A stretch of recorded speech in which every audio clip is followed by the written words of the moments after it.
Ok, ¿se ve en mi pantalla, jóvenes? Sí, profesor. Ok, muy bien, lo máximo. Ahora sí, vamos a... Miren, esta es una clase muy importante, muy bonita.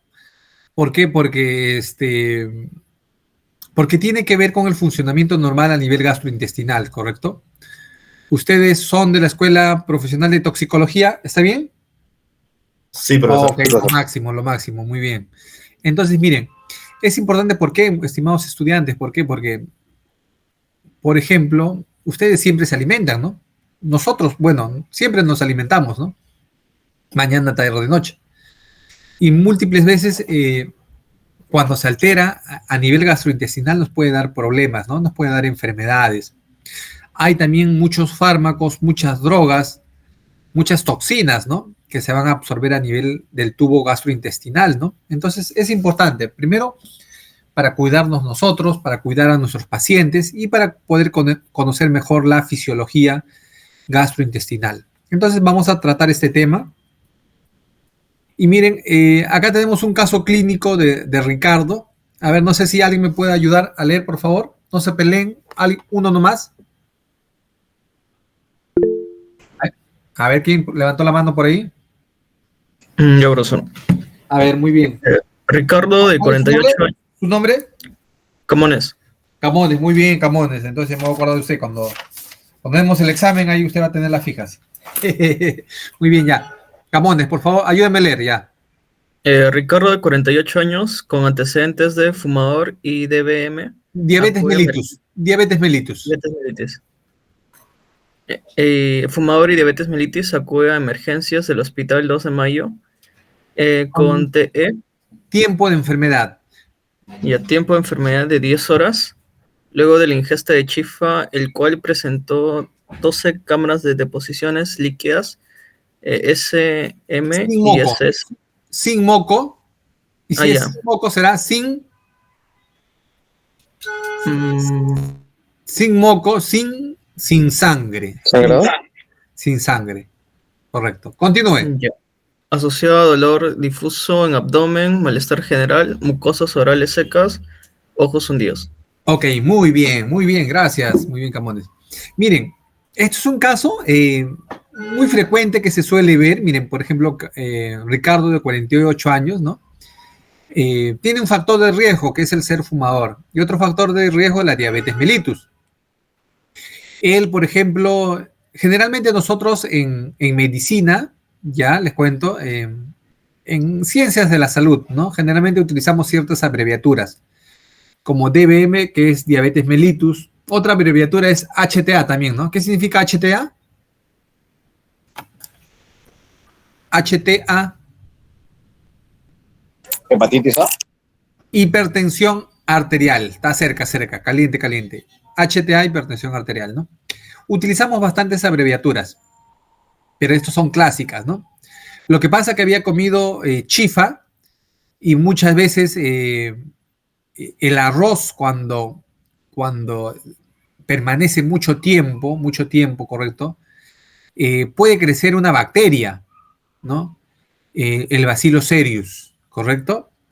Y este bacilo puede producir una toxina, ¿no? Una toxina que cuando uno consume un alimento que está contaminado, ¿no? Por este bacillus, ¿no?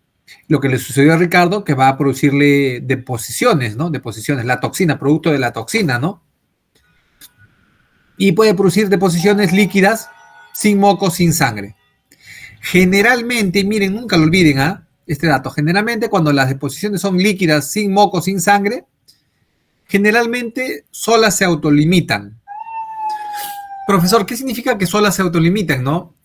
Que con el transcurso de los días mejora solito el paciente. Claro está, mejora solito si es que se le da el soporte, ¿no? Si es que se le hidrata, se le da electrolitos, sales de rehidratación, va a mejorar. Pero hay un tipo de deposiciones en el cual son más peligrosas. Deposiciones, lo contrario de sin moco y sin sangre, ¿qué sería lo contrario? Con moco y con sangre. Así es, estimados estudiantes, muy bien. Si usted algún día come algo y por ahí tiene deposiciones con moco, con sangre, entonces esas deposiciones probablemente sean de una infección bacteriana que requiere tratamiento antibiótico. Vuelvo a repetir, si estas deposiciones líquidas, las diarreas, tienen moco y sangre, estamos hablando de un estado ya infeccioso, probablemente bacteriano, probablemente requiera cobertura antibiótica, probablemente requiera antibiótico, ¿correcto? Profesor, ¿pero qué pasaría si el paciente no recibe cobertura antibiótica? Se puede complicar, puede hacer una sepsis y puede llegar a la muerte del paciente. ¿Ya? Entonces, de alguna u otra manera se va a complicar más cuando las deposiciones líquidas, o sea, las diarreas tengan moco y sangre. Y miren, y producto de que tiene deposiciones líquidas, presentan mucosas orales secas, ¿no? Y los ojos hundidos. A ver, voy a llamar al azar.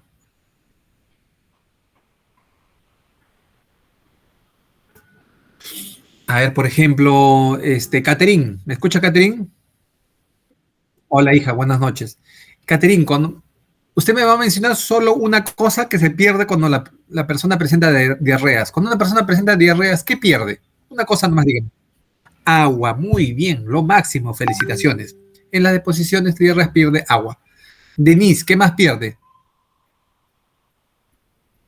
En las diarreas. Electrolitos. Electrolitos, muy bien, Denise. ¿Ah? Bueno, por ejemplo, muy bien. César, por ejemplo, ¿qué electrolitos se pierde? César Camones. El sodio puede ser. Muy bien, sodio, potasio, cloro, bicarbonato. Muy bien, ¿no? Shalin, bueno, nuestro delegado, no nos metemos con el delegado no nos metemos ahí. Reiko, Suzuki, Reiko Suzuki. ¿Está ahí? Doctor, disculpe, buenas noches. Lo que pasa es que ahorita en la universidad, allá en la sede central, al parecer hay disturbios y por eso mis compañeros están tratando de salir de la universidad. Por eso creo que mi compañero le contesta por eso. Ah, ok, Shalin, lo que usted diga. Muy bien, está bien, hijo. A ver, Jordan.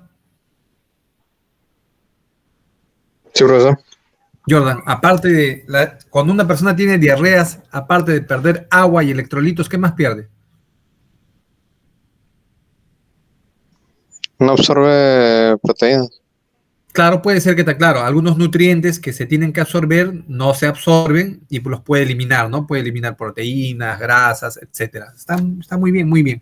Entonces, cuando una persona pierde, en las diarreas pierde agua y electrolitos, ¿qué es lo que le puede pasar? ¿Cómo se puede descompensar? Esther, ¿cómo se puede descompensar? ¿Se puede deshidratar? Muy bien, se va a deshidratar. Y la deshidratación puede ser leve, moderada, severa. Por ejemplo, Rubén, Isaac, ¿cómo nos damos cuenta que cuando un paciente presenta deshidratación severa, cómo se daría cuenta usted? Deshidratación severa. Cuando está teniendo diarrea constante y cansancio. Muy bien, ¿no? Por ejemplo, una deshidratación severa puede dar con cansancio, dificultad para deambular, ¿no? Quizás no va a poder caminar, ¿no? Muy bien, por ahí también han mencionado, ¿no? Claro, la piel, alteraciones en la piel, ¿no? Por ejemplo, por ahí dice César, alteraciones en la piel, generalmente, ¿no? Claro, el color de la orina, Denis, muy bien, ¿no? Por ahí escribió el color de la orina. La palidez, está más pálido. La orina también está más densa, la orina está más oscura, ¿correcto? Cuando una persona está deshidratada, la orina está más densa, está más oscura, ¿no? No sé si han notado, cuando ustedes les falta, digámosle, agua, la orina está más oscura, ¿no? Claro, en algunos casos puede haber palidez. Otro detalle muy importante, muy bien dice José Luis, baja de peso. Sí, puede bajar de peso, ¿no? Por ejemplo, cuando la deshidratación es severa, es que más o menos ha perdido el 10%, ¿no? Ha bajado en 10% de su peso, ¿no? Claro, otro detalle también que puede bajar la presión, se va a hipotensar, muy bien, Ani, ¿no? Cuando un paciente tiene deshidratación severa, baja la presión. Otro detalle importante es altera el sistema nervioso, ¿correcto? Nunca lo olviden eso, por favor. Una persona con deshidratación severa tiene alteración del sistema nervioso. Por ejemplo, ¿no? Si yo les trajera ahorita a mi hijito, Jesucito Junior, y yo lo trajera por acá, va a estar así, atento, ¿no? Un niñito, no estoy hablando de un niño, ¿no? Va a estar atento, que mueve por acá, ¿no? Pero ¿qué pasaría si yo les traigo un niño con deshidratación severa? Va a comprometer el sistema nervioso, ¿no? Y probablemente cómo va a estar el niñito, ¿no? Va a estar echadito, hipoactivo, ¿no?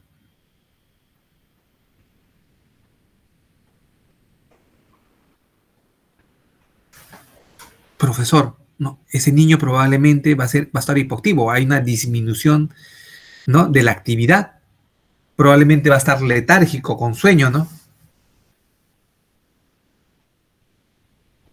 Es una forma también de poder ver la severidad, compromete el sistema nervioso. ¿Está bien? Entonces continuamos. Y una deshidratación severa, estimados estudiantes, puede matar.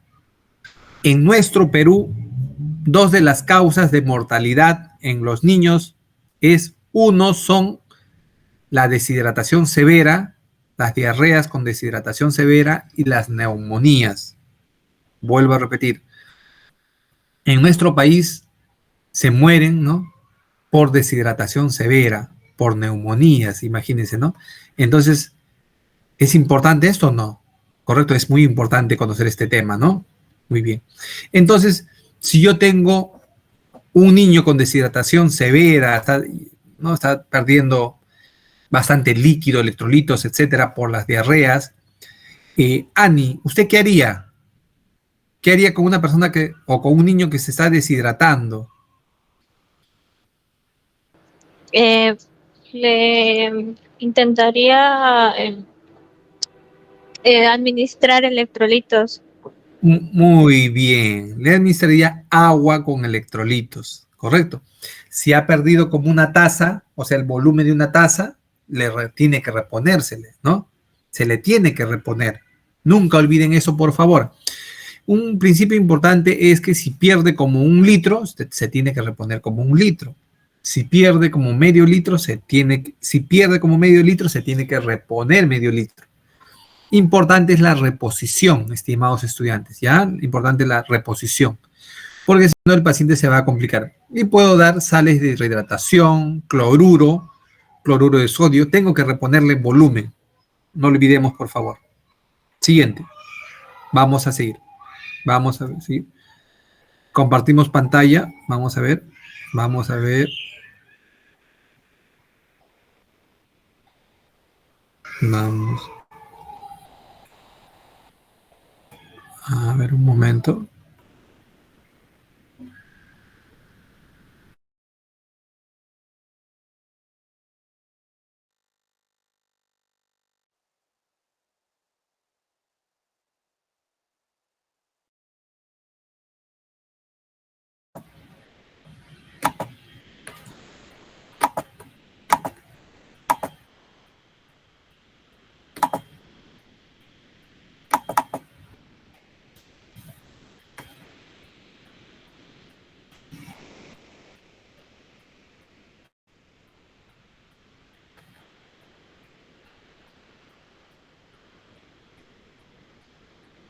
Ahora sí, ¿se vuelve a ver en pantalla, jóvenes?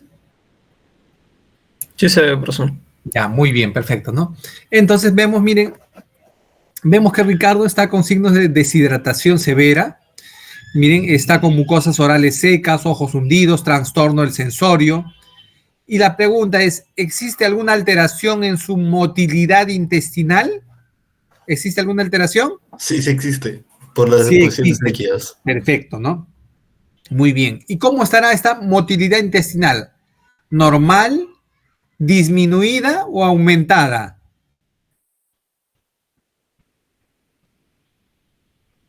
¿Cómo estará la motilidad intestinal? ¿Aumentada? Aumentada, ¿correcto?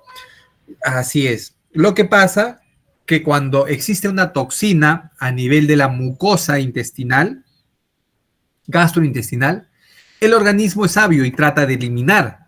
Entonces va a contraerse más rápido, va a haber la contracción, la movilidad. Lo que pasa es que a nivel intestinal se contrae, se relaja, se contrae, se relaja, se contrae, se relaja. Y esa contracción y relajación permite que el alimento avance. Ya no lo olvidemos. Esa contracción, relajación permite que el alimento avance. La otra pregunta, ¿es importante los conocimientos fisiológicos de la motilidad gastrointestinal en el personal de salud? ¿En ustedes o no? ¿O no es Sí. importante? Por supuesto, Sí. ¿no? Por supuesto que es importante, ¿no? Es muy importante, ¿por qué? Porque nos va a servir para cuidarnos nosotros, para que ustedes se cuiden a su papá, a su mamá, a su hermano, y no se complique. Y también para nuestros pacientes, ¿no? También para nuestra carrera, es muy importante. Entonces, miren, acá vamos a ver las funciones del aparato digestivo. La primera función importante del aparato digestivo es la ingestión, ¿no? La ingestión de los alimentos. Estos alimentos no van a ser cualquier comida, ¿no? Tiene que ser alimentación, ¿de qué tipo? ¿Alimentación de qué tipo? Saludable que tenga que Saludable, claro, importantísimo, ¿no? La ingestión tiene que ser saludable, ya 3 veces al día. Otro, ¿no? Nuestra alimentación tiene que requerir, por ejemplo, agua, ¿no? Más o menos tenemos que tomar en promedio 2 a 3 litros de agua al día, ¿no? No estoy diciendo gaseosas, ¿no? Estoy diciendo agua. Uno tiene que tomar agua, ¿correcto? Y otra función importante en la ingestión de alimentos que debe ser a nuestras horas, ¿no? Claro que nada, que no como, no almuerzo, no sé, no. La ingestión es el proceso en el cual van a ingresar alimentos por la vía gastrointestinal, ¿no? Y generalmente esos alimentos deben ser saludables, ¿no? Con una hidratación adecuada y con consumir los alimentos a nuestras horas. Ya es la primera función, no lo olvidemos. Primera función, la ingestión de los alimentos. Otra función es la secreción. Profesor, ¿qué significa eso? A nivel gastrointestinal se producen secreciones, ¿no? Se producen, por ejemplo, la saliva, la secreción salival. Nosotros producimos saliva durante el día. La secreción intestinal, la secreción pancreática, la secreción biliar. Se producen una gran cantidad de secreciones, ¿no? Aproximadamente, ¿cuántos litros creen que de secreciones se producen en 24 horas, jóvenes? A ver, ¿quién me dice? Dígame un número, por favor.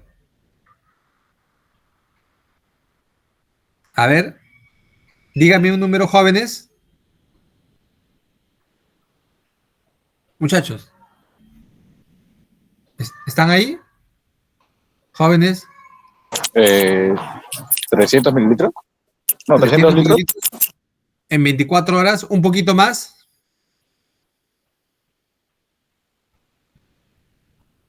Jóvenes, digan un número. ¿Cuánto? ¿Los demás? ¿Cuántos litros de secreciones se producen en 24 horas? Nuestro organismo produce secreciones a nivel gastrointestinal. 1.5 litros, profe. 1.5, está caliente. Un poquito más. 2 litros. 2.5. Más. 3 litros. Más. 4. Más. 5 litros. 8 litros. Más. Ya, la pregunta. ¿Cuántos días tiene la semana? 7. 7. ¿En cuántos días Dios creó al mundo y descansó? 7 litros. 7 litros. Entonces, nunca se van a olvidar aproximadamente cuántos litros de secreciones se producen en 24 horas. ¿Cuánto? 7 litros. 7 litros. 7 litros, ¿no? Y usted mira, profesor, ¿tanto? Sí, por ejemplo, les cuento, ¿no? Por ejemplo, la saliva se produce entre 1 litro al litro y medio en 24 horas. Profesor, ¿tanta saliva? Sí, tanta saliva. Se produce entre 1 litro al litro y medio, sino que usted produce saliva de gluten, ¿no? Produce saliva de gluten, se produce saliva y de gluten. Y aproximadamente en las 24 horas se produce, ¿no? Entre 1 litro al litro y medio. Por ejemplo, a nivel gástrico también se produce más o menos 1 litro de secreción gastrointestinal. gástrica. Por ejemplo, la bilis es entre litro a litro y medio. La secreción pancreática también más o menos entre 1 litro, ¿no? Entonces, sumando todos esos litros, ¿correcto? Y a nivel intestinal también, nos van a sumar 7 litros. Profesor, ¿y esas secreciones qué contienen? Esas secreciones contienen principalmente 4 componentes. Pregunta de examen. Pregunta de examen. Las secreciones gastrointestinales contienen 4 componentes. 1, voy a escribirlo para que no se olviden, ¿ya? 1. La mayoría de secreciones contienen,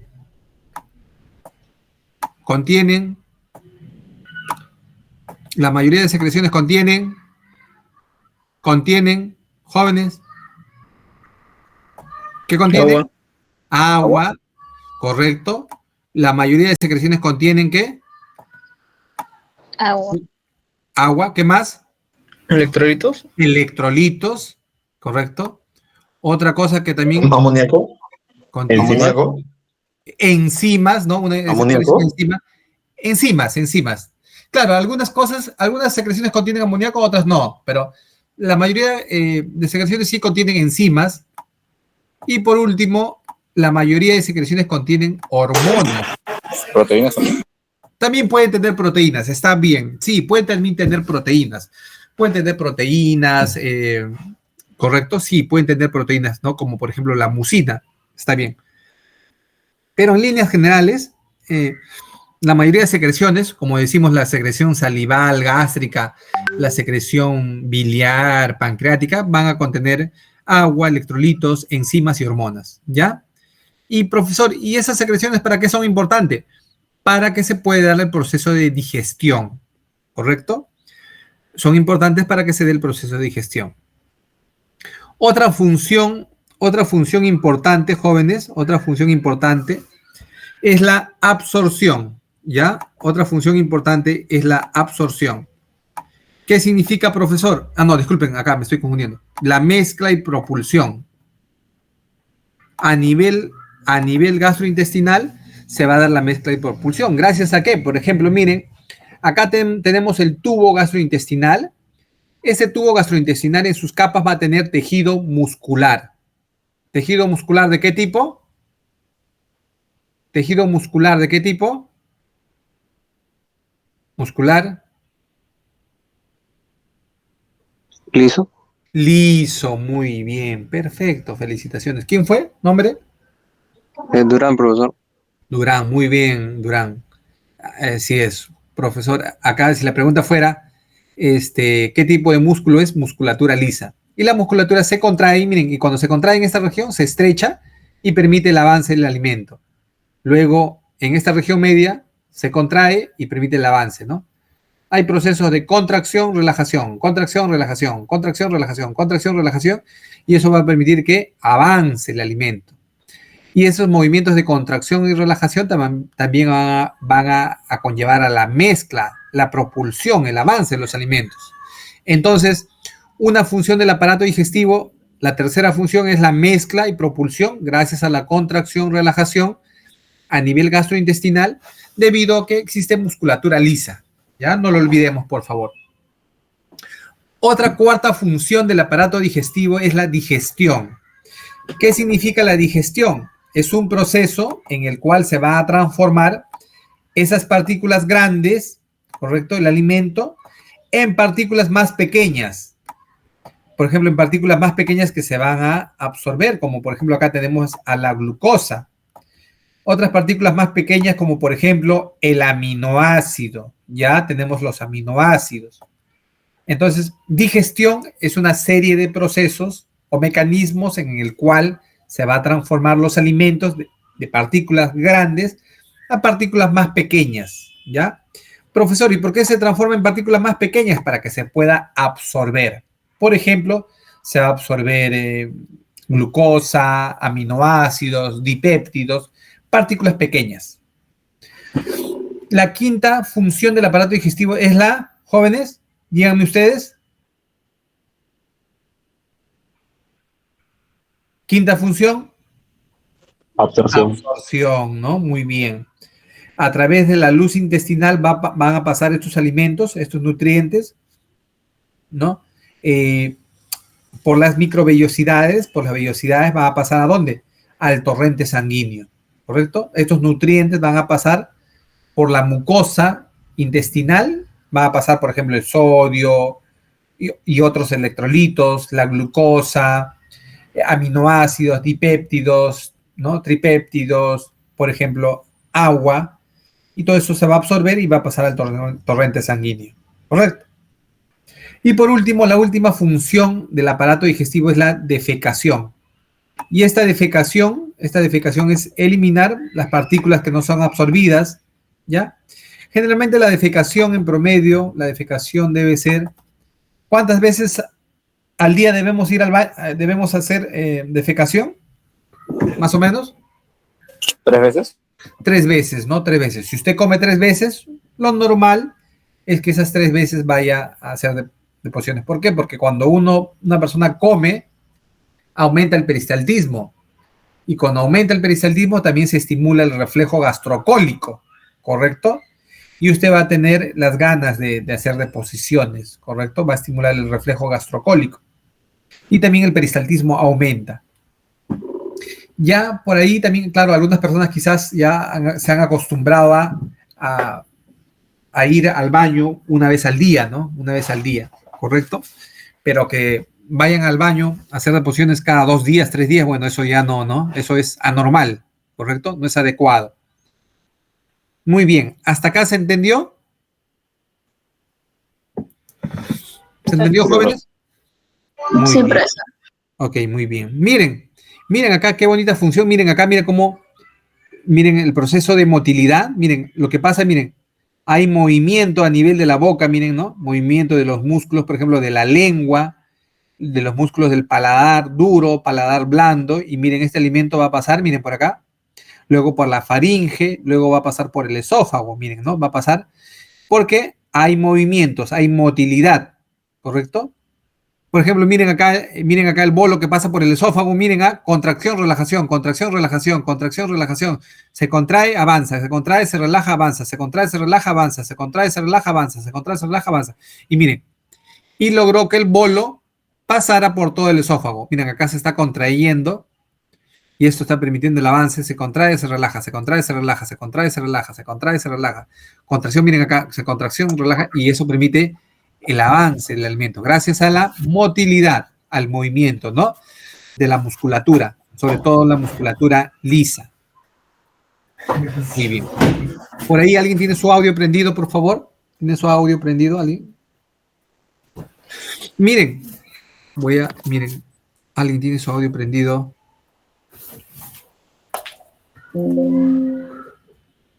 Voy a dejar de presentar ya.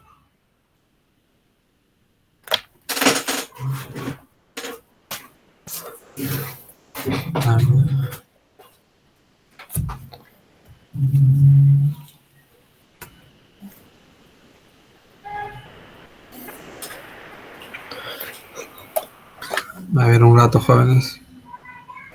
Ahora sí, ya, muy bien, ya apagaron el audio por ahí. A ver, continúo presentando.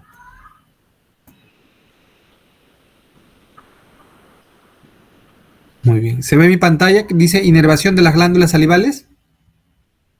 Sí, sí. Sí, profesor.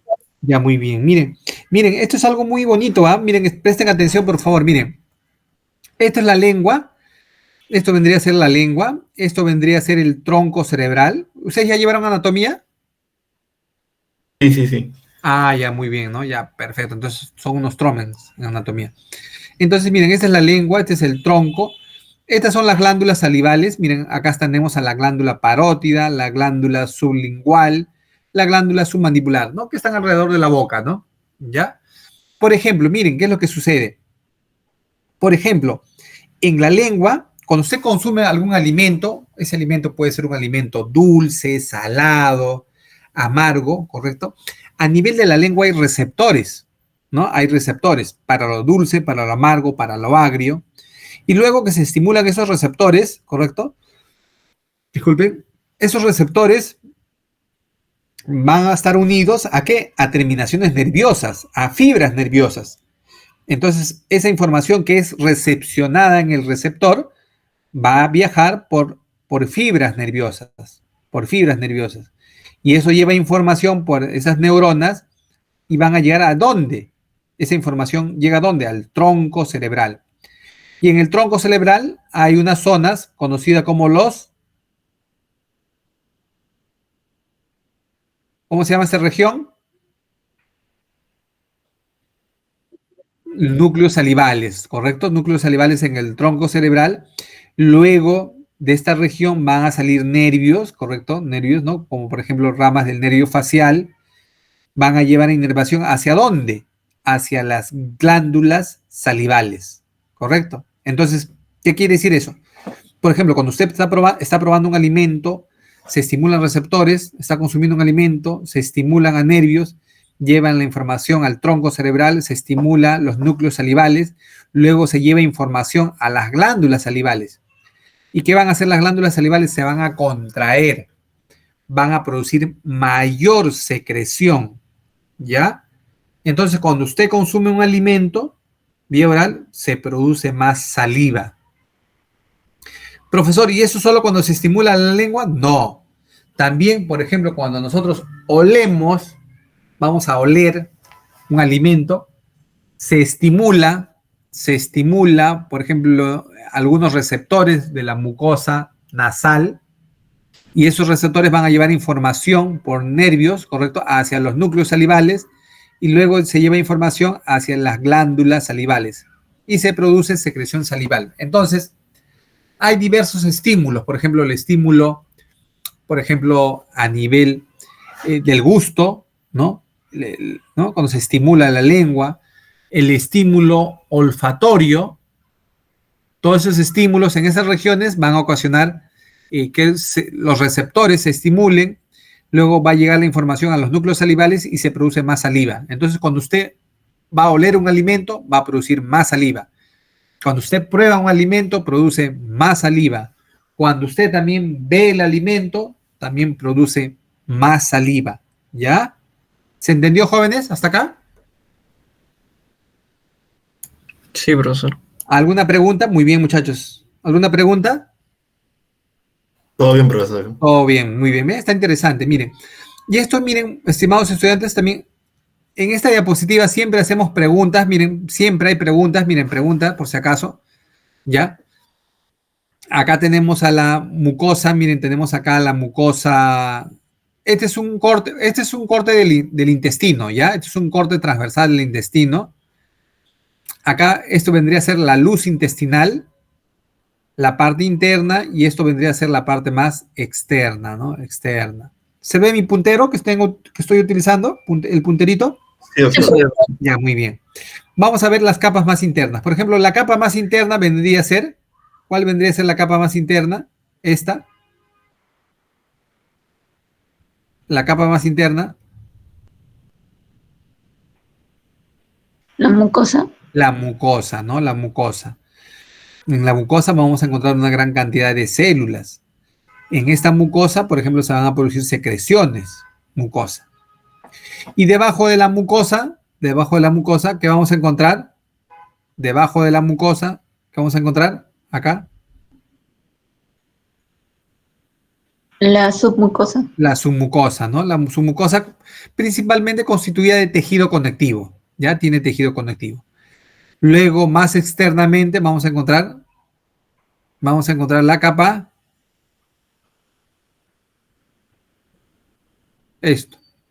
la capa El músculo circular. músculo circular, ¿no? Músculo circular que está alrededor, ¿no? Que está por debajo de la submucosa. Luego, más externamente, el músculo longitudinal, las capas musculares. Y más externamente, miren, acá está, la capa serosa, ¿no? La capa serosa. Si la pregunta fuera, ¿cuál es la capa más interna del tubo gastrointestinal, del intestino? ¿Cuál es la capa más interna? La mucosa. La mucosa, perfecto. ¿Cuál vendría a ser la capa más externa? Serosa. La Serosa. serosa. ¿Cuál de estas capas permite la contracción y relajación?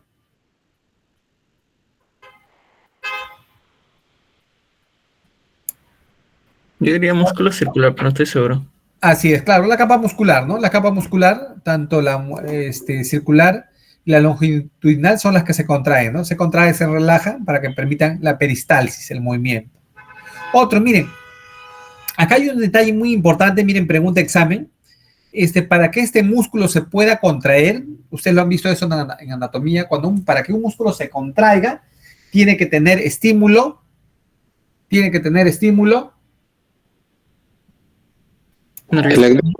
nervioso, muy bien, tiene que haber estímulo nervioso. Vuelvo a repetir. Miren acá, a nivel de las capas musculares, por ejemplo, acá tenemos la capa muscular circular, miren, lo estoy punteando. Y acá tenemos la capa músculo longitudinal, ¿correcto? Entre ambas capas vamos a tener el plexo nervioso, ¿no? Plexo nervioso mientérico. Mientérico viene de mío, músculo. Entérico viene de enterón, intestino. Vuelvo a repetir.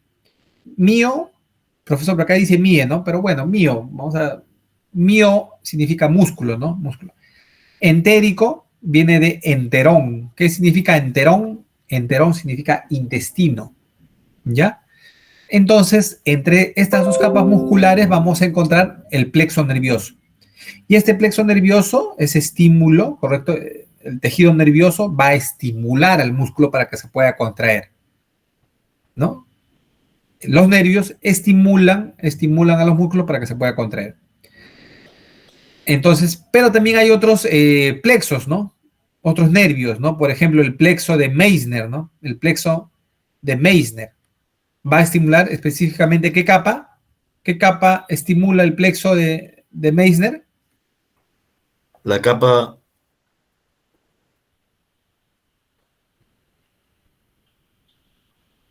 La capa... ¿Submucosa? Submucosa, así es, ¿no? La submucosa. Generalmente el plexo nervioso de Meissner vamos a encontrarlo en la submucosa. El plexo nervioso mientérico de Auerbach, así se llama, ¿ya? Auerbach. Mientérico de Auerbach va a llevar estímulo entre las dos capas musculares.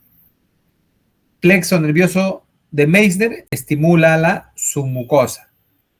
El plexo nervioso mientérico de Auerbach estimula a las capas musculares, a la muscular circular y a la capa muscular longitudinal. ¿Ya? No lo olvidemos. Miren, profesor, esta es una gráfica muy bonita. ¿Por qué? Porque miren, esto vendría a ser, ¿qué vendría a ser esto? El esófago, ¿no? El esófago, miren, el esófago tiene una estrechez, miren acá, esto vendría a ser la faringe, luego de la faringe continúa el esófago y acá hay una estrechez. Hay una hipertrofia de tejido muscular que sirve como una válvula, ¿no? Una válvula para que pasen los alimentos. Por acá se conoce como el esfínter superior. Esta estrechez, debido a una hipertrofia muscular, ¿correcto?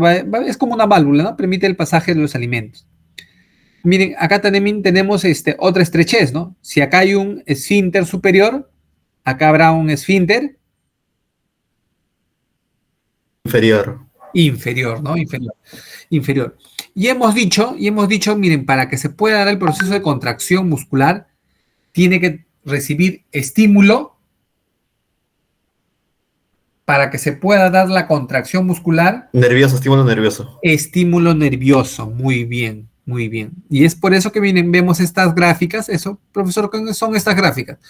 Es la representación gráfica de la actividad eléctrica, ¿no? De la actividad eléctrica, ¿ya? Entonces, por ejemplo, cuando por acá hay contracción, eso es debido al estímulo eléctrico. Y eso va a dar unas gráficas de actividad eléctrica, no lo olvidemos. Miren, esto es un procedimiento, esta es una gráfica que se llama una fluoroscopía. Fluoroscopía es un procedimiento en la cual vamos a tomar imágenes. Miren, este es el esófago, ¿no? El esófago más o menos mide 20 a 22 centímetros. Y miren, por ejemplo, esto es imagen del esófago, miren, del esófago. Como imaginemos, ¿ya? Yo pruebo un alimento. Luego lo degluto. En el primer segundo que he deglutido, voy a ver ese contenido alimentario, miren, en el esófago, miren, acá.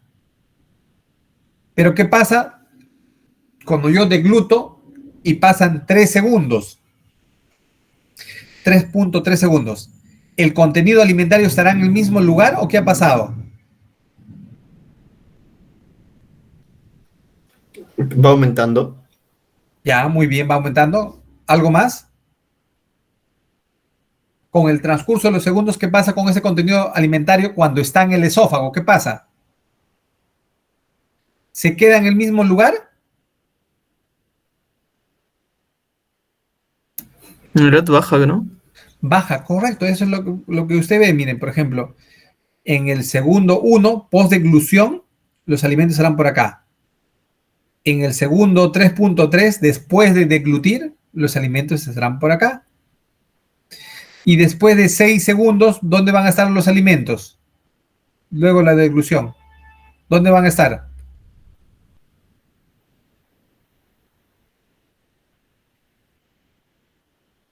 Cuando usted ha consumido los alimentos, jóvenes, y ha pasado por el esófago, ya han pasado 6 segundos, ¿dónde estarán estos alimentos? ¿Por dónde? ¿El estómago? Acá, este es estómago, miren. Esto de acá que estoy señalando con el puntero, traten de trasladarlo por acá. En el segundo 6 aproximadamente, este alimento, ¿dónde estará?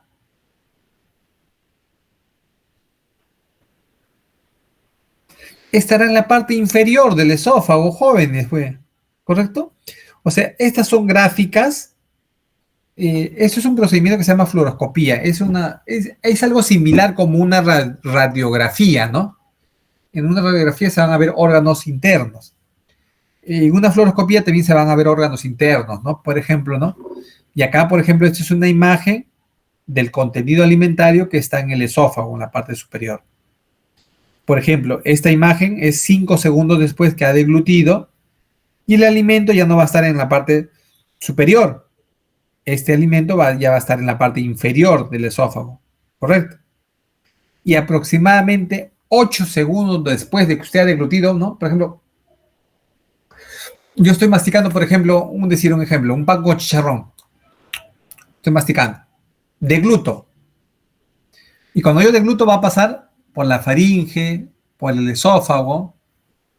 Y si contamos, ¿no? 1 segundo, 2 segundos, 3 segundos, 4 segundos, 5, 6, 7, 8.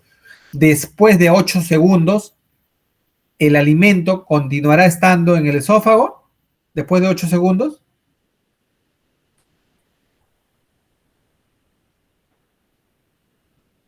Ya no, porque tendría que descender por la motilidad digestiva. Muy bien. Después de 8 segundos ya no va a permanecer en el mismo lugar, ¿correcto? Probablemente va a pasar al estómago debido a la motilidad, al movimiento también que hay a nivel esofágico, ¿correcto? A nivel esofágico también hay contracción, relajación.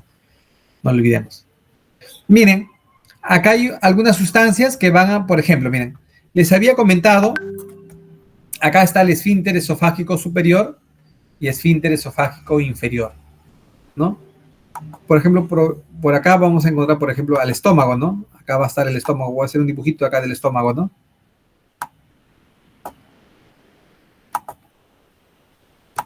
Por ejemplo, si acá está el esófago, acá va a continuar justo con el estómago, ¿ya? No lo olvidemos esto. Y acá, generalmente, cuando uno consume un alimento, acá se va a contraer. En el esfínter esofágico inferior se contrae. Profesor, ¿y por qué se contrae cuando uno consume un alimento? Luego que ha consumido un alimento, ¿por qué? Para que el alimento no... ¿Por qué se contrae este esfínter esofágico inferior? Para que el alimento no... Para evitar que no regrese, no haya reflujo, ¿correcto? Se cierra esa estrechez, ¿para qué? Porque el alimento que usted ha comido nuevamente no ascienda. Sube por el esófago y le sube a la boca, ¿no? Es como si regurgitara, es como usted come y a los 20 minutos todo el alimento lo vuelve a la boca, ¿no? Eso está mal, eso no debería ser. Eso es algo patológico, ¿ah? Si ustedes tienen eso es algo normal. Eso no está bien. ¿Por qué? Porque significa que su esfínter esofágico inferior no está funcionando bien. Sí pueden pasar los alimentos al estómago, pero no es que del estómago luego regrese, ¿no? Eso no está bien, ¿ya? Y entonces, miren, ¿Qué alimentos van a aumentar el esfínter esofágico inferior? ¿No? La contracción, por ejemplo, todas estas sustancias, ¿no? Todas esas sustancias, por ejemplo, la gastrina, polipéptido pancreático, motilina, vasopresina, calcitonina, bombecina, neurotensina y las proteínas van a producir contracción del esfínter esofágico inferior. Y la pregunta es, ¿qué sustancias van a disminuir la presión del esfínter esofágico inferior? Y esas son, por ejemplo, las grasas, los chocolates, la menta, el alcohol, ¿no? A ver, profesor, no entiendo. A ver, imaginemos, ¿ya? Imaginemos que usted un día, ya estamos cerca de fiestas, y usted, por ejemplo, en ese día de fiestas come su chanchito, come chancho, come chocolate, fuma, ¿correcto? Entonces, todos esos alimentos, ¿no? Que están en el estómago, el chocolate, el fumar, las grasas, el alcohol que también ha tomado, todas esas sustancias, ¿qué van a hacer con el esfínter esofágico inferior? ¿Lo van a contraer o lo van a relajar? ¿Lo contraen o lo relajan? Lo relaja. Lo relajan, ¿no? Se va a relajar el esfínter. Y si esto se relaja, ¿qué va a pasar? ¿Se cierra o se abre? Si esto se relaja. Se abre. Se abre. Se abre. Entonces, cuando usted consume grasas, alcohol, ¿correcto? ¿Ya? ¿Qué es lo que va a pasar? Se va a relajar el esfínter y los alimentos van a ascender. Va a haber reflujo. Va a haber reflujo. ¿Ya? No olvidemos eso. Si es que usted consume esos alimentos, ¿no? No lo olvidemos, ¿ya? Entonces, miren, es por eso que no es recomendable, jóvenes, cuando usted esté en la noche, consuma alcohol, grasas, frituras. ¿Por qué? Porque estos alimentos van a producir relajación del esfínter. Y si se produce relajación, eso puede originar reflujo. ¿Se entendió, jóvenes? Sí, se entendió, profesor. Sí, profesor.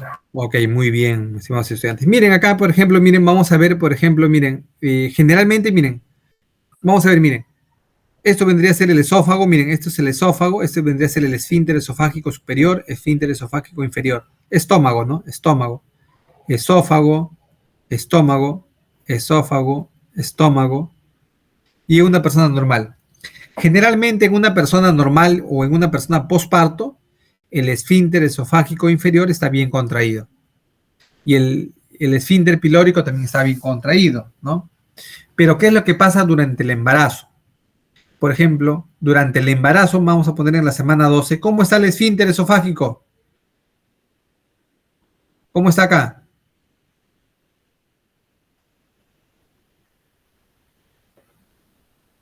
¿Cómo está? ¿Estrecho? ¿Estrecho? ¿Está cerrado o está abierto? Parece abierto. Parece abierto, ¿no? Está abierto, ¿no? Entonces, en una embarazada de 12 semanas, más o menos, ¿cuánto será la presión acá? ¿Cuántos milímetros mercurio? Entre 10 a 12. Entre 10, ¿no? Más o menos 10, o menos de 10, ¿no? Acá 10, menos de 10 milímetros mercurio. ¿Qué pasa en una gestante de 24 semanas? ¿Cómo va a ser la presión de su esfínter? ¿Está aumentado o disminuido? Disminuye. Disminuido, probablemente va a estar 7, 6 por ahí, ¿no? Una gestante de 36 semanas.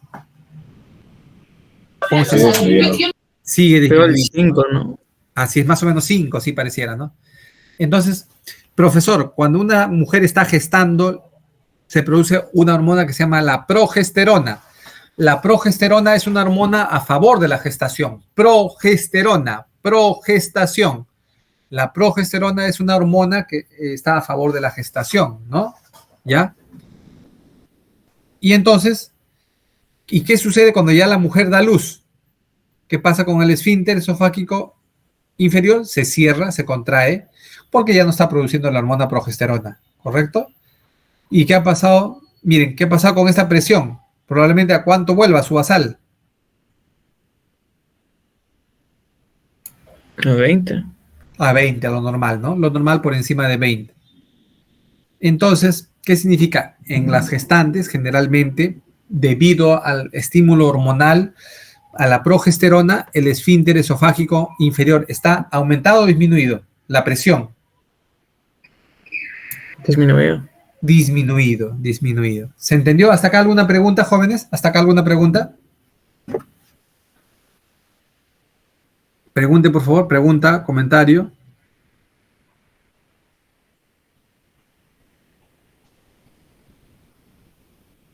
Todo bien, profesor. Ya, muy bien, continuamos.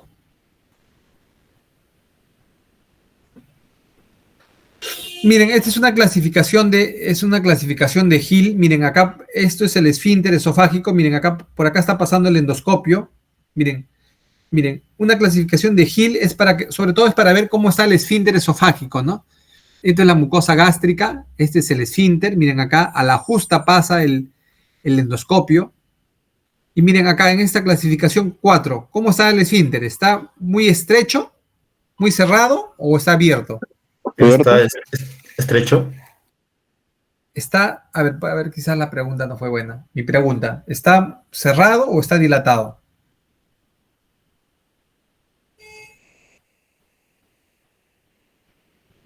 Acá. Está dilatado, ¿no? Dilatado. Está dilatado, ¿no? Entonces, ¿cómo estará acá el esfínter? ¿Aumentado o disminuido? La presión, ¿cómo estará acá la presión? Pero aumentada. Disminuida, ¿no? Disminuida. Y acá, miren, ¿no? Profesor, no entiendo. A ver, les voy a poner un ejemplo, ¿ya?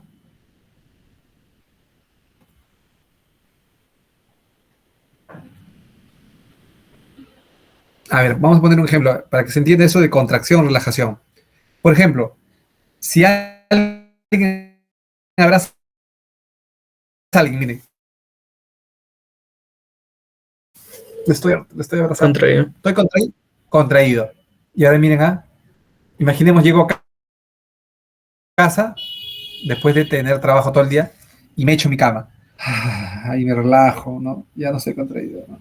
En la relajación, ¿cómo está el músculo? ¿Contraído o relajado? Vale la redundancia, es lo mismo, ¿no? Por ejemplo, en la relajación muscular, ¿cómo está el músculo? Valga la redundancia, no está contraído en la relajación, ¿no? Y probablemente está, por ejemplo, el esfínter está dilatado. A ver, por ejemplo, miren, este es el esfínter, voy a hacer un dibujo, el esfínter, y por acá está pasando alguna sustancia, contraído, miren, está contraído. Ahora vamos a ver el esfínter que está relajado.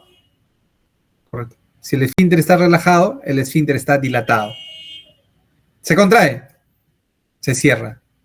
Imaginemos que esto sea el endoscopio, ¿no? El endoscopio. El esfínter se cierra. Que es lo normal, eso debe de ser lo normal.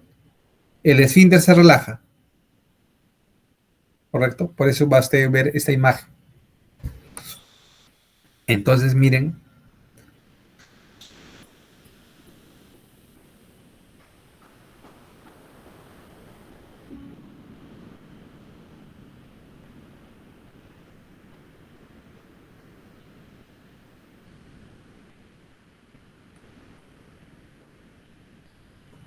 Ya, muy bien. Aquí, en esta parte, ¿cómo está? ¿El esfínter está contraído? ¿Está contraído o está relajado? Miren, acá pueden ver. Contraído. Contraído, ¿no? Contraído y está estrecho. Y miren, acá está algo relajado, porque eso que hay un espacio. Acá en la clasificación de Hill 3 está el esfínter, está algo más relajado. Y en la clasificación de Hill 4, ¿no? El esfínter está más relajado. Entonces, ¿cuál de estos es normal? En una persona normal, ¿cómo estará el esfínter? ¿Como el 1, el 2, el 3 o el 4? En una persona normal. El 1. El 1. Estaría relajado, el 1. Estaría contraído, el esfínter. El 4 está relajado. Claro, ¿no? O sea, en una persona normal va a tener esto, pues. En una persona normal tiene que estar contraído el esfínter esofágico, ¿no? Porque si no va a haber reflujo, va a haber ascenso de alimentos, tiene que estar contraído. Esto es lo normal. En cambio, esto se ve en una persona, ¿no? Es que tiene un esfínter relajado. Muy bien. ¿Esto, profesor, es como en mujeres embarazadas?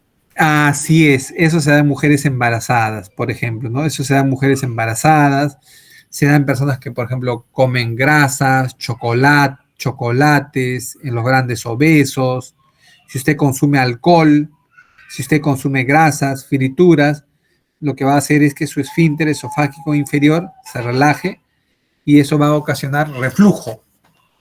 ¿Ya? ¿Se entendió? Muy bien. Miren, acá tenemos el estómago, miren, el estómago, este es el esófago, este es el esfínter. Normalmente esto debería estar cerrado, ¿no? Estrecho.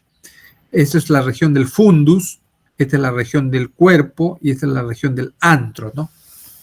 Cuando uno dice, te has ido al antro, ¿no? Es la parte, a un lugar bajo, ¿no? Entonces, esto es el fundus, el cuerpo, la parte media y esto vendría a ser el antro.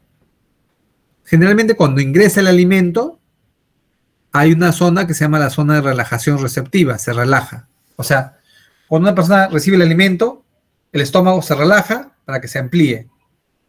Luego, si llega más alimento, el estómago se relaja. ¿Para qué? Para recibir más alimento, ¿no? En promedio, el volumen del estómago es de litro a litro y medio, en promedio, ¿no? En promedio.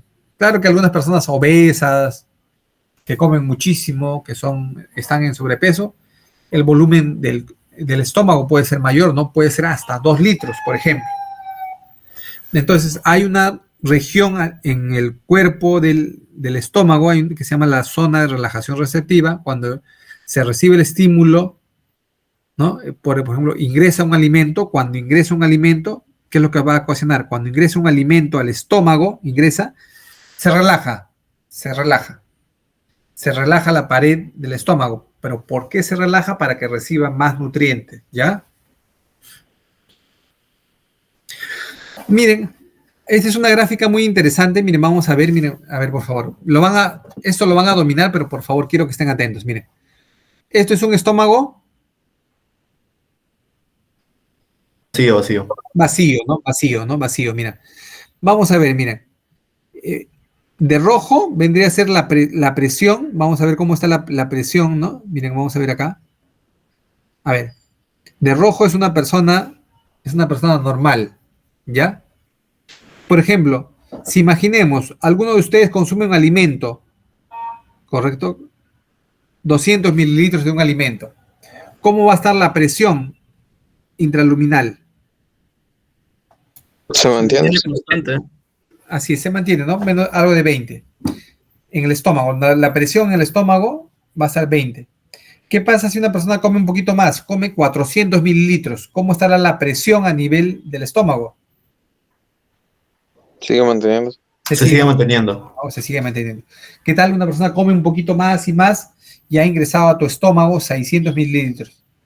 ¿Cómo sigue la presión? Igual se sigue manteniendo. Igual, ¿no? Igual. ¿Por qué? Profesor, ¿y por qué cuando uno recibe alimentos, por qué la presión se mantiene? ¿Por qué? Porque en el estómago hay una zona de relajación receptiva, en el cual ingresa el alimento, estimula y el estómago se relaja y la presión se va a mantener, se mantiene la presión, ¿correcto? Pero ¿qué pasa si una persona come un alimento casi 1 litro, ¿no? Cuando come 1 litro, ahí sí, ¿qué va a pasar con la presión intraluminal?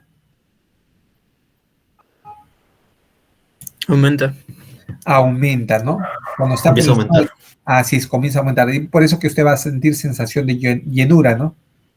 Pero ¿qué es lo que pasa en un paciente diabético?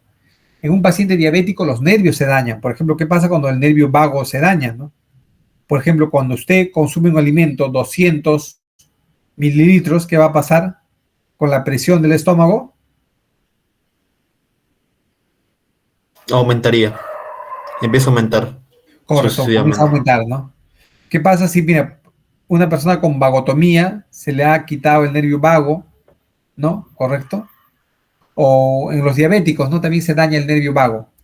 ¿Qué pasa si consume un alimento como 400 mililitros? ¿Qué va a pasar con la presión intraluminal? Aumenta más, ¿correcto? ¿Qué pasa si, por ejemplo, recibe un volumen de 600? Si una persona tiene una vagotomía o tiene una lesión del nervio vago por la diabetes u otras enfermedades, cuando ingresa al estómago 600 mililitros, ¿cuánto será la presión? ¿Cuánto será la presión intraluminal? Mayor a 60. 60, ¿no? 60, ¿no? 60, muy bien. Perfecto. Entonces, esto es la gráfica de una persona normal y esta es una persona de una gráfica con vagotomía o lesión del nervio vago. Bueno, en algunas personas, como parte de la obesidad, a veces, sí, alguien levantó la mano. Consulta. Entonces, ¿la vagotomía tiene algunos síntomas? Por ejemplo, piensa que muy se bien. hinchazón o algo así, se entera la persona. Así es, miren. ¿Qué pasa si, por ejemplo, cuando una persona tiene una vagotomía o lesión de nervio vago o por diabetes, cuando usted consume un alimento, ¿qué va a pasar con la presión? Se va a Aumenta. Se eleva. Se aumenta. Y si la presión aumenta, usted va a tener molestias gastrointestinales, pues. ¿Correcto? Usted va a tener molestias gastrointestinales, ¿no? Distensión, contracción, eso puede producir dolor, tipo cólico, ¿ya? Entonces, claro, lo ideal sería que cuando usted consuma los alimentos, su estómago se relaje, ¿no? No se contraiga, ¿no? ¿Ya? Para que ingresen más alimentos. Miren, hay, por ejemplo, ya para hablar de manera general, por ejemplo, en los obesos, en los grandes obesos, a veces también se colocan un balón intragástrico, ¿no? ¿Para qué, profesor? Para que ocupe gran parte del estómago, ¿no? Con este balón y la persona coma menos, ¿no? Hay otras formas también agresivas, ¿no? Por ejemplo, de alterar a nivel del estómago, ¿no? Por ejemplo, los que se operan y se hacen la manga gástrica, en el cual van a cortar un segmento del estómago, ¿no? Miren, este es el estómago y estas gráficas que vendrían a ser, ¿de qué, jóvenes? Si este es el estómago, ¿qué vendría a ser estas representaciones gráficas?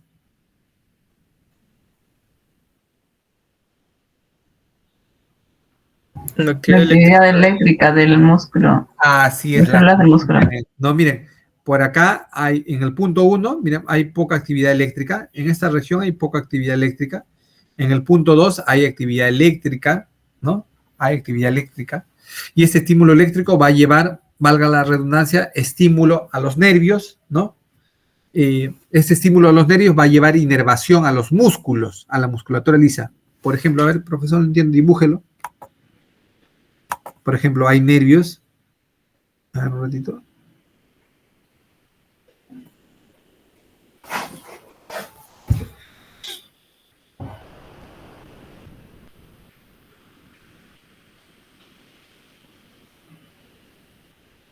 Por ejemplo.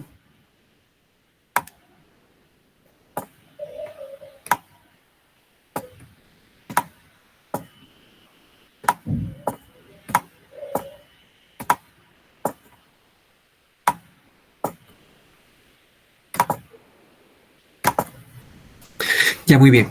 Este es el estómago. El estómago tiene diversas capas, mucosa, submucosa, muscular y serosa, por ejemplo, y al estómago también le va a llegar inervación, ¿no? Por ejemplo, le va a llegar inervación, ¿no? Por acá se transmite el estímulo eléctrico, ¿no? Y ese estímulo eléctrico, ¿a dónde va a llegar? A la parte muscular, y esto va a permitir la contracción, relajación. Es por eso que estas son las gráficas de la actividad eléctrica en distintas partes del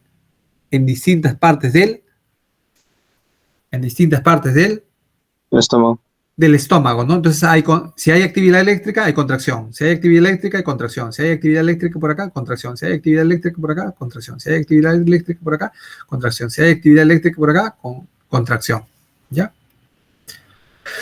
Miren, acá, acá hay unas células muy importantes. Mira, a nivel gastrointestinal hay unas células que se llaman las células de... ¿Cómo se llaman estas células? Para que nunca lo olviden. Células de estos jóvenes. ¿Intestinal? Célula de Intersticial. Cajal. Célula intersticial de Cajal, no olviden. Célula intersticial de Cajal. ¿Ya? Célula intersticial de Cajal, que existe, la que la vamos a encontrar a nivel gastrointestinal, ¿no? La famosa célula de Cajal. Esta Yo célula de pregunto, Cajal, ¿son sí. nerviosas? ¿Son células nerviosas? Son, Parece una neurona. claro, son células especializadas. Así es, son células especializadas, ¿no? Las células de Cajal son células, claro, son células que van a iniciar el estímulo eléctrico, son células especializadas, ¿no? Similares a las células nerviosas, en el cual se va a producir el estímulo eléctrico, ¿ya? Acá se va a iniciar el estímulo eléctrico. También conocida como marcapaso, el marcapaso a nivel intestinal. Así como existe un marcapaso cardíaco, que ustedes lo han llevado, lo saben cuando han llevado anatomía del corazón, también existe un marcapaso, pero a nivel intestinal. Y este marcapaso es debido a, ¿no?, al estímulo de las células de Cajal. Estas células de Cajal llevan estímulo eléctrico, y luego ese estímulo eléctrico va a llegar ¿a dónde? A la fibra muscular. Y esta fibra muscular va a permitir la contracción, la despolarización, ¿correcto? Y para que se dé la contracción, para que se dé la despolarización, ¿debido a qué? Debido a que se ha recibido estímulo eléctrico. ¿Estímulo eléctrico de dónde? De las células de Cajal, también conocidas como marcapaso intestinal. ¿Hasta acá alguna pregunta? Todo bien, profesor. Profesor, Ok, una muy consulta, bien. ¿estaría ubicado también en un punto o es alrededor de todo el intestino? Es la célula de Cajal. Ah, ya, Bueno, muy bien. Ah, ya, muy buena pregunta. Generalmente más las vamos a encontrar, generalmente más a nivel intestinal. Profesor, ¿habrá más a nivel esofágico? No, más la vamos a encontrar a nivel intestinal, ¿correcto? Ya, buena está bien, pregunta. profesor. Muy bien. Miren, a nivel de la actividad eléctrica, a nivel gastrointestinal, hay ondas, hay las famosas ondas lentas, ¿correcto? Hay unas gráficas, estas gráficas son representación gráfica, valga la redundancia, de la actividad eléctrica, ¿ya? A nivel intestinal. Ya ustedes saben muy bien que hay actividad eléctrica, ¿no? Por ejemplo, miren estas ondas en espiga, ¿no? Miren, acá vemos una gran cantidad de ondas en espiga, ¿ya? Esto es una representación gráfica de la actividad eléctrica, a nivel gastrointestinal. ¿Qué sustancias estimulan la actividad eléctrica? La distensión, la acetilcolina, el parasimpático. ¿Qué sustancias, no, van a producir, por ejemplo, no, estimulación, ¿no? La noradrenalina, el simpático, ¿no? La hiperpolarización. Entonces, vuelvo a repetir, a ver, profesor, ¿qué es esto? Es una representación, esto es representación gráfica de la actividad eléctrica a nivel intestinal. Hay unas ondas lentas, hay algunas ondas en espiga, ¿no? Ondas en espiga, y miren, acá ya frecuentemente ondas en espigas, ¿no? Que es la representación gráfica de la actividad eléctrica, a nivel intestinal. Miren, acá hay un dispositivo, profesor, ¿qué es esto? Se llama un electrogastrograma. Es un dispositivo para medir la actividad eléctrica a nivel del estómago, ¿no? Claro que en algunas personas está aumentado, en algunas personas está disminuido, ¿ya? La actividad eléctrica. Electrogastrograma. Electro viene de actividad eléctrica. Gastro viene de estómago, ¿no? Grama, estudio, ¿no? Estudio. Un estudio de la actividad eléctrica, ¿ya? Lo normal, hay actividad eléctrica, pero también hay unas complicaciones, ¿no? Cuando hay una disminución de la actividad eléctrica, ¿cómo se llama? Cuando hay una disminución. Cuando hay una bradigastria. Y cuando hay un aumento de la actividad eléctrica, ¿cómo se llama? Taquigastria, ¿no? Taquigastria, ¿no? Acá hay algunas sustancias factores que producen un retraso del vaciamiento gástrico, ¿no? Hacen que se quede más tiempo, ¿no? Más tiempo los alimentos en el estómago. A ver, voy a repetir, por ejemplo, ¿cuáles son las sustancias que producen un retraso en el vaciamiento, ¿no? Hacen que el alimento esté más tiempo, más horas en el estómago. Por ejemplo, los opioides, los anticolinérgicos, los antidepresivos tricíclicos, los calcio antagonistas, progesterona, octreotide, inhibidores de bomba de protones, ¿ya? Profesor, ¿qué otras sustancias van a producir un retraso del vaciamiento gástrico? Y por consiguiente, que el alimento se quede más tiempo en el estómago. Por ejemplo, el L-Dopa, sulcarafato, agonistas beta-adrenérgicos, glucagón, calcitonina, alcohol, tabaco.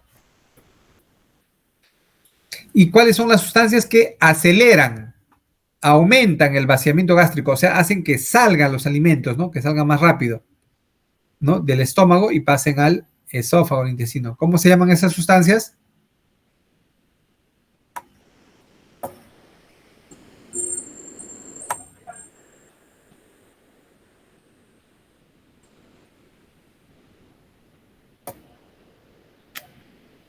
¿Jóvenes están ahí? Sí, profesor. ¿Cómo se llama la principal sustancia que acelera el vaciamiento gástrico? O sea, para que pase ese alimento de manera rápida del estómago a los intestinos. ¿Cómo se llama esa sustancia que acelera el vaciamiento gástrico? Acá está. Metoclopramida. Metoclopramida, ¿no? La metoclopramida es un procinético, no olviden nunca. Es un procinético.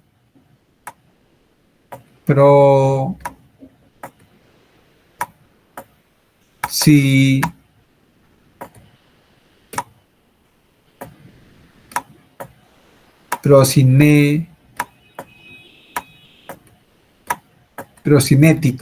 procinético. Profesor, ¿qué significa un procinético? Que favorece, a favor, ¿no? Pro, a favor. Pro es a favor, cinético, viene de cinemática, ¿no? Movimiento, o sea, ¿qué sustancias estimulan la parte procinética? ¿Correcto? El peristaltismo, el movimiento, la metoclopramida, por ejemplo, la clevoprida, otro también muy conocido, para que no se olviden, la cisaprida, cinitaprida, otro también muy conocido, la mosaprida. Ya último, domperidona, los macrólidos, ¿no? Todos estos factores van a producir un aceleramiento de la actividad gástrica, del vaciamiento gástrico. A nivel gastrointestinal, bueno, eso ya lo saben por anatomía, hay estímulo parasimpático y hay estímulo simpático, ¿ya? Hay estímulo parasimpático y simpático. Generalmente, profesor, ¿qué es la gastroparesia diabética? Es una afectación de los nervios, ¿ya? Es una afectación de los nervios también se dañan en el paciente diabético, y si se daña en el paciente diabético, el peristaltismo va a estar aumentado o disminuido.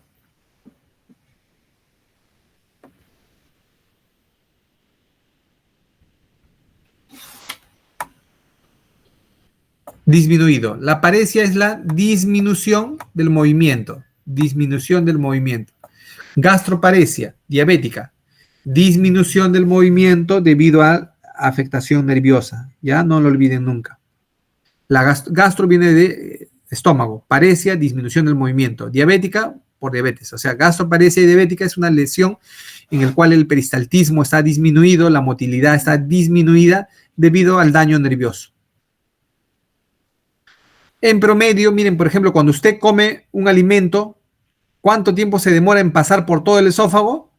¿Cuánto tiempo se demora en pasar, jóvenes? 10 segundos. Cuando, por ejemplo, en promedio el alimento, ¿cuánto tiempo se queda en el estómago? En promedio. 1 a 3 horas. En promedio, en el intestino delgado, ¿cuánto tiempo se demora el alimento aproximadamente? De 3 a 5 horas. 3 a 5 horas. Y cuando ya llega al intestino grueso, ¿no? El peristaltismo está disminuido, ¿ya? Cuando el alimento ya llega al colon, el peristaltismo está disminuido, por eso que el alimento puede estar ahí en el colon 1 a 3 días, ¿ya? Tipos de motilidad, por ejemplo, hay de peristalsis, ¿no? Propulsiva, que significa movimiento, ¿no? Motilidad propulsiva de avance. Y hay otros movimientos de contracción, movimientos de avance y movimientos de contracción, de mezcla, ¿no? De mezcla. Son los tipos de movimiento. Profesor, ¿y qué sustancias disminuyen la motilidad? Por ejemplo, cuando usted está con dolor, cuando está tristeza, con depresión y miedo, la motilidad intestinal disminuye. ¿Y cuándo aumenta la motilidad intestinal? Cuando está con agresión, con cólera, ¿no? Aumenta la motilidad. Por ejemplo, acá hay unas sustancias que estimulan la contracción del intestino. ¿Sí? ¿Alguien levantó la mano?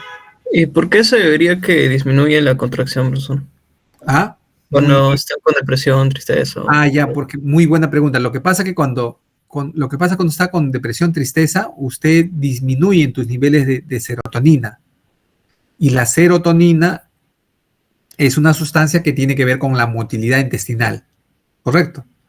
Cuando usted se pone triste, a nivel del sistema nervioso, a nivel gastrointestinal, hay una disminución de un neurotransmisor, de una hormona que se llama serotonina, ¿ya? Y esta serotonina tiene que ver con el estímulo también con estímulo de receptores a nivel de la musculatura lisa. Entonces hay una disminución de la motilidad debido a que disminuye, por ejemplo, la serotonina. ¿Está bien? Sí. Profesor, la serotonina está relacionada con los ciclos circadianos. ¿Eso también tiene que relacionar con el peristaltismo o movimientos? Sí, correcto, sí, tiene que ver, sí, también sí, está relacionado con el ritmo circadiano. También, por ejemplo, ¿no? Es por eso que, por ejemplo, durante la noche disminuye, por ejemplo, otros factores que atienden a alterar la motilidad es, por ejemplo, durante la noche el peristaltismo disminuye. No quiere decir que no haya nada de peristaltismo, sí hay peristaltismo, pero durante la noche, debido al factor hormonal, por ejemplo, a la melatonina, diversas sustancias, durante la noche la motilidad disminuye, ¿no? Por ejemplo, para que sepan, ¿no? ¿Ya? Muy bien. Acá, miren, eso ya queda como tarea para ustedes. Esto queda como tarea para que también revisen, ¿ya? No todo lo voy a explicar al detalle, pero también tienen que revisar y leer, también, estimados estudiantes. Acá hay algunas sustancias. Acá hay unas sustancias que estimulan la contracción a nivel, sobre todo a nivel intestino delgado. Sustancias que estimulan la contracción del intestino delgado y sustancias que inhiben la contracción, ¿ya?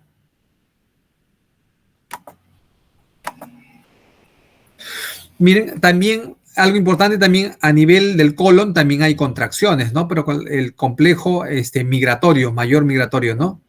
Pero generalmente la contracción a nivel del colon es más lento, ¿no? Es por eso que se acuerdan ustedes que el bolo, ¿no? Se quedaba mucho más tiempo en el colon, ¿no? Y generalmente en el colon se va a reabsorber el agua, ¿no? Se va a reabsorber el agua y se va a dar forma a las heces. Muy bien, nuestra bibliografía y acabamos, jóvenes, acabamos. Muy bien. Muy bien, estimados estudiantes. Muy bien, muchachos. ¿Qué tal la clase? Muy bien. ¿Se entendió? Sí, profesor. Sí, muy se bien. entendió. Muy bien. ¿Ve? Estuvo chévere, ¿ve? Estuvo chévere la clase ahí. Muy bien, estimados estudiantes. Bueno, los felicito, les doy las gracias por estar atentos. Ya la próxima semana también creo que es toda semana va a ser virtual, ¿no? Ha dado, creo que ¿no? Sí, doctor. Ya, entonces estamos coordinando, ¿les parece? Con nuestro delegado, con Shalin, ¿ya? Para realizar la segunda clase. ¿Ya, jóvenes? ¿Está bien? Profesor. Muy bien. Gracias. Muy bien. Entonces, cuídense, jóvenes. Muy bien, entonces estamos al día, todo conforme. Nos vemos la próxima semana, ¿ya? Hasta luego, profesor. Hasta luego, jóvenes. Gracias, profesor. Cuídense. Cuídense, buenas noches, cuídense muy bien.